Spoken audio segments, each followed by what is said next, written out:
What's up, everybody? It's Josh coming at you from Nerd Avengers Tower, and oh my god, bro. What's with Disney and bald, white-skinned characters that look badass in other iterations coming to live action and looking like Uncle Fester? I don't get it. But we've actually got some really good updates that I want to talk about Thor Love and Thunder, and not everything that was revealed in the toy leaks was that bad. And I, of course, have to talk about the Gorr the God Butcher design, what people are saying about it, the hopes I have for the film, and maybe it's not as bad. Maybe it's not as bad as that Grand Inquisitor thing, and I don't know.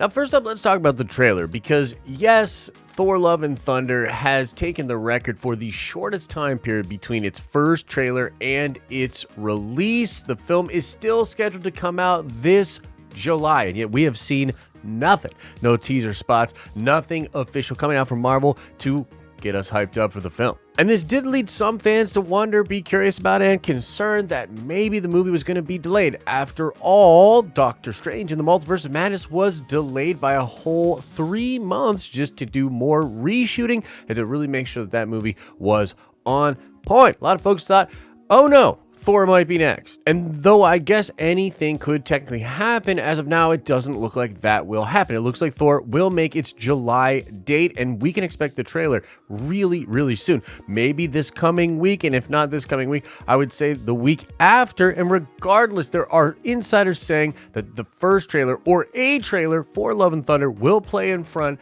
of Doctor Strange in the Multiverse of Madness. So the trailer be a coming, and we think the movie will not be delayed, mostly because it has done screenings internationally. Now, if you didn't know, Marvel Studios loves to do test screenings for their movies. They do all kinds of test screenings and are constantly adjusting things, and they really take a all hands on deck, almost like Pixar type approach to the final version of every single Marvel movie. Like bringing the thing together in its final form, tightening it up is a huge part of why Marvel Studios has had the success that they have had, and Thor Love and Thunder looks to be no different in that regard. And the crazy part of this is a really good piece of information, a good news about Thor Love and Thunder is that apparently people absolutely love this movie, and in one of the most recent screenings it earned a standing ovation. And look, does that mean everybody's gonna love the movie and that it's the next Avengers Infinity War? No, but it's way better than hearing, oh no, the movie's in trouble, the screenings are not going well. And in today's day and age, we do hear things like that. By the way, She-Hulk is said to be in a little bit of trouble, kind of having some trouble pulling that thing together. And even that will likely be pulled together. I mean, it's Marvel Studios. They usually do a pretty dang good job. But I just wanted to bring that up because it's so different than what we're hearing for Love and Thunder. What we're hearing for Love and Thunder is that, well, people freaking love this movie, man. But now let's talk about these leaks. Yes, indeed, the Marvel Legends line for Love and Thunder was leaked in its entirety. The set includes 7 different figures. The figures themselves are, of course, on display, and then there is art done on the side of the box for each of the characters. And that's an important distinction because some of the side box art looks way better than the actual figure itself. But let's first go through the good stuff and just some of the stuff that we learned before we talk about Gorr.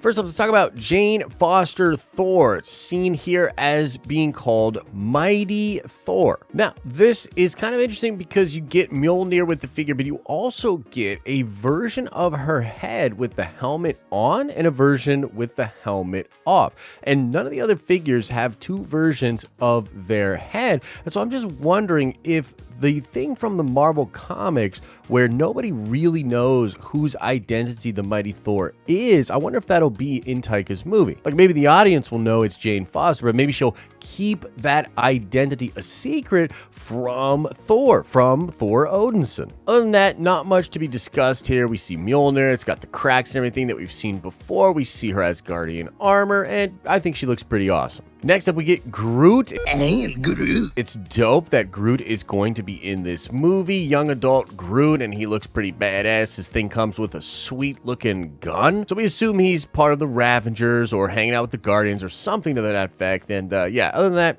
just cool that we get in that group. Next up, we get StarLord. Not much to say here. Looks awesome. Peter Quill back in his Ravager coat. He's got his blasters that come with him. He's rocking a sweet beard, which I hope they comment on in the movie, kind of how he was imitating Thor's voice. It's now that he's imitating his beard and stuff like that, so that's kind of fun. It looks like he's in better shape too, so maybe he and Thor get on some kind of diet or join a rowing team or something together. That would be really fun to see. Next up, let's talk King Valkyrie. Yes, Valkyrie is still the king of Asgard, even though we think she's going to leave Asgard and go help Thor on his mission, maybe because Gorr's going to come in and really mess up New Asgard or something like that. Regardless, not too much new here, not too much to talk about. It's Tessa Thompson, it's Valkyrie. She's awesome. And now we can talk about Thor. So Ravager Thor is pretty interesting. This may be at the beginning of the movie where he's still with the Guardians of the Galaxy or with the Ravengers. He's rocking blue jeans and a sweet white tee, and he's definitely looking obviously in way better shape than he was in Endgame. And again, it's likely that we'll see him getting into shape or some comments about him getting back into shape, maybe with Quill as well. Maybe they got that Bowflex. Next up, we see Thor in his new armor. I have loved the look of this new armor ever since first seeing it leaked out on that poster several months ago. I love it, man. It looks really freaking awesome. Call back to some old like Walter Simonson type Thor design from the comics. It also looks a little bit akin to the new Herald of Galactus Thor. He's rocking Stormbreaker. He's looking super badass. Can't wait to see him in action. And then of course we've got Uncle Fester Death from Bill and Ted looking Gorr the God Butcher. And look, we're going to try to be fair here, but a lot of people have issues with this look. And here's the thing. Plainly, I think the biggest takeaway or the biggest macro point here to make is that this likely looks way better on camera. Like, I just have to imagine that it's going to look way better on the screen due to the awesome visual effects and things of that nature. But because they delayed the trailer so long and they're not giving us anything, the audience's first impression of Gorr comes from this toy. So it's kind of on Marvel that we're all now a little concerned about Gorr in Thor Love and Thunder. Now, the toy itself, like the figure, looks, well, really, really bad in my opinion. I mean, it just looks like a person. The robes, totally like uninspired. You've got the black sword, but it doesn't even look that cool, and nothing from the sword seems to be on the design of the figure itself. And this is very different from the Gorr design in the comic books. The Necro sword is crazy with like symbiote like tendrils coming off of it. The cloak that Gorr has and the crazy designs on his own body look sinister, menacing, and weird, matching the design of the all-black Necro sword. On top of that, Gorr's face, lacking the nose, looks a lot more like Voldemort, and it's just very fear-evoking. Something about the design of Gorr from the comic books that's chilling, and that's obviously not coming across in this figure. Now, to be fair, the artwork on the side looks much, much better. And this is probably more akin to what you'll see in the film, but it's still, frankly, not that cool. Now, again, let's try to remember this is Marvel Studios, this is Taika Waititi, and this is Christian freaking Bale. These little cuts and scarred up things on his face do look interesting. He looks way more sinister on the side of the packaging, and again, I imagine on screen it's going to look really, really cool. But it might also just be in the style of the film that they want to present the Christian Bale Gorr the God Butcher character as more just like a common pale robed dude with a sword. Like, him looking so different than the style of everything else in these toys might be intentional. The film itself seems to be really bombastic and bright like Ragnarok, and maybe with Gorr, Taika wanted to do something really interesting and just make him more common looking, but yet be incredibly powerful. Maybe he'll even look weirder as time goes on.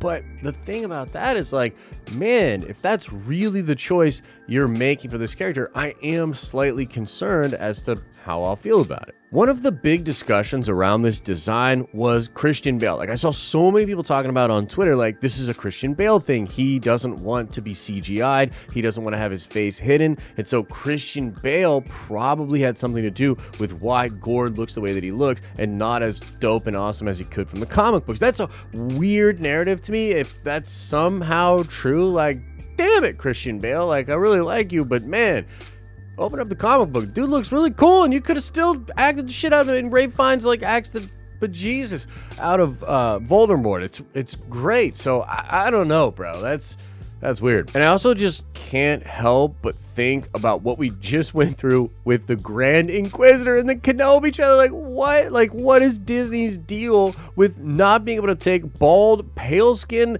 crazy-looking characters from, like, cartoons and comic books and adapt them into live action? Like, this is nuts, man. And again, I'm really hoping that Gorr the God Butcher looks way cooler in the trailer. I imagine he will, actually. That's kind of where I'm at with it. But this is a really weird way to be introduced to the design of this character. And I